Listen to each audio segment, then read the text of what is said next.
Hey, this is Tim with Bepoz Point of Sale for Tobacco Stores. In this video, we're going to talk about theft prevention for your tobacco store.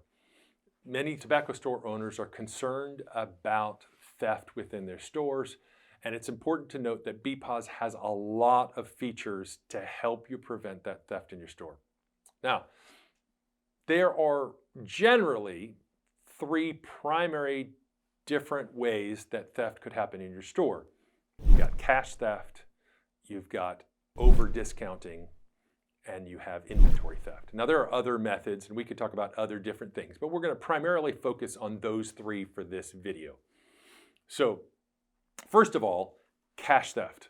Now there are some primary things that Bepoz could do to help you prevent theft of cash, and there are lots of other options here. Now, I've done this a long time, and if we wanted to, and I won't do it because I don't want to publicly acknowledge different ways of theft and educate thieves, but I could educate you on 10 different ways to steal from almost any point of sale system on the planet. Now, let me give you an example of that. If I sell a product and I don't ring it up through the point of sale system and I take the cash and put it in my pocket, potentially nobody will ever know that I stole cash from you. So again, the point of sale can't necessarily stop you from every possible theft method. But I'm going to tell you how we could even catch that problem. Let's talk about that because that's your worst case scenario. There are lots of other different methods of theft, but let's talk through that one. The first thing is that we could report potentially on your percentage of cash sales. So you sold $1,000 and you did $400 in cash, you show your 40% cash. Now, if every day you come in, and let's say it's not $1,000, I don't care if it's $300 and you did X percent of cash sales, if you're stealing from us and we're comparing you to other cashiers within the organization, the ones who are stealing are gonna typically have a lower percentage of cash over time. So if I look at you at a particular day, I might not be able to tell what's happening because on any particular day, you might have, lower cash or higher cash transaction value. But taken over time, most tobacco store businesses are going to have a margin of what cash you take in, let's say somewhere between 40 and 45%. Every business is different, so my numbers don't matter. But there's some threshold in there, right? So every employee is going to sit in that threshold of some range. What you can do is look for the employee that has the worst record, and they're the employee that you need to watch. Now that doesn't prove anybody, and there's no court that's going to say, hey, because they have the lowest percentage, I can now prosecute them for theft.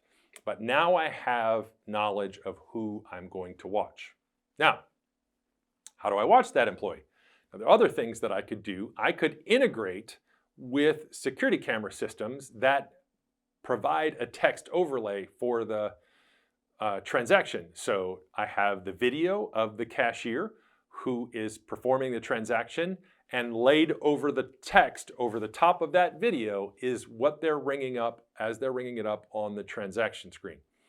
So now I could look at transactions, and this is not a Bepoz feature. All we're doing is sending the data to that security camera system, but many of those security camera systems would allow you to search for specific transaction types. This is when they did a discount, this is when they did a void, this is when they rang up some certain transaction, and they would be able to then search that feed for, when Johnny was working and he's the guy I want to suspect, right? And so that could help you identify theft points because now I don't have to search through everybody. I'm looking for their specific transactions. Those are just a couple examples of how Bepoz could help you do this. There are many, many more ways that Bepoz could do this. For instance, we can do what we call a compulsory drawer closure. That means in between transactions, the drawer has to be closed. Now, without talking about how they do this, I would say that many different methods of theft will include leaving the drawers open in between transactions.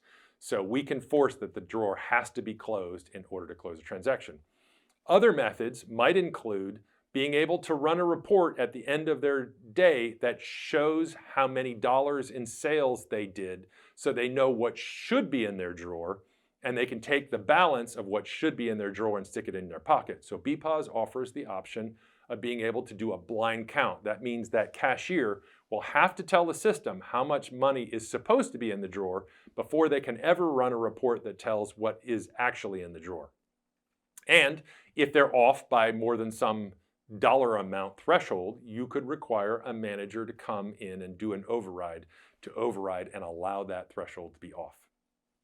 So those are just a few methods. There are many, many more methods that we could help prevent cash theft. Now, discounting is another method of theft, for instance, and many systems offer as their only way of giving discounts within the transaction, or their primary method, a button on the screen that you can press and say, I want to give a discount. So we have a buy one, get one half off program. And so we put a button on the system and says, use this button whenever somebody comes in with buy one, get one, right? And they automatically discount. The problem with that kind of methodology is that once that cashier has a discount button they can use, they will often use those buttons to give discounts to friends, family, or other people that they just happen to like, or a cute girl, or they might do other nefarious methods. We won't talk about those. Using discounts in order to steal from your business, and they're basically giving away the cash of your business.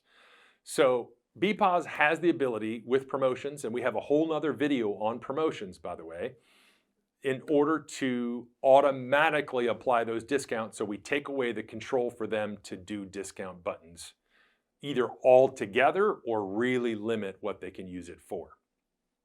Or we could say only a manager could use that discount button. But the promotion could be, hey, buy one, get one half off. And what happens is when I sell two of that product, the second product or the lower price of the two products automatically is 50% off. So the discount automatically applies. I could have a special this week, and for this week and this week only, this product is $1 off.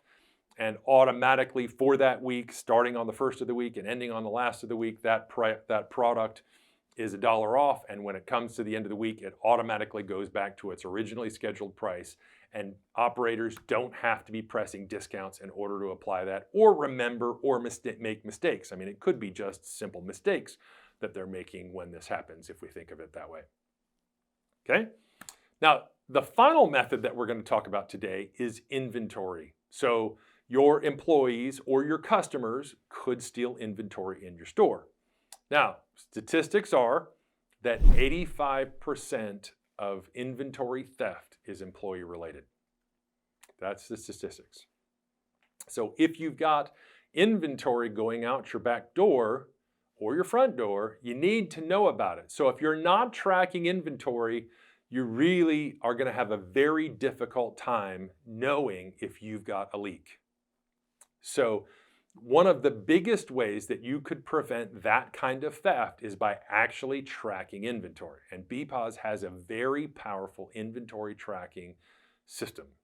So then I know when we do inventory counts what the discrepancy is and what the dollar value is of what we've lost during whatever time period it was since I did the last inventory count. And if I've got that defined, I might know the value of it. So for instance, let's say a security camera system costs you $2,000 to buy. And I don't know the prices of security camera systems. I'm sure you could buy one for less than that and more than that if you wanted to spend the money, right? Let's say it was $20,000. I don't know, it depends on the size of your store. But you have to define the problem before you define the value of that security camera system. If the security camera system costs you $2,000 and my leak is $10,000, then it probably is going to behoove you to get that security camera system to help you find out where your problems are. Now, if my security camera system cost me $5,000 and my leak is $1,000, which probably isn't likely, but possible, then you go, well, I don't really need to buy that security camera system, but you're better educated and know what your problem level is, right? So you know how to invest into better protections for your business if you understand what your inventory levels are, Without that, you're really flying blind. You've got no dashboard to be able to figure out what your problem is. So you could have a business that's failing and not even know it because you don't have the metric to figure it out. If you would like to talk to us about how we can educate you on theft prevention and give you the tools to better prevent theft within your business, we'd love to talk to you. You can call us at the number at the top of your screen or click the link below.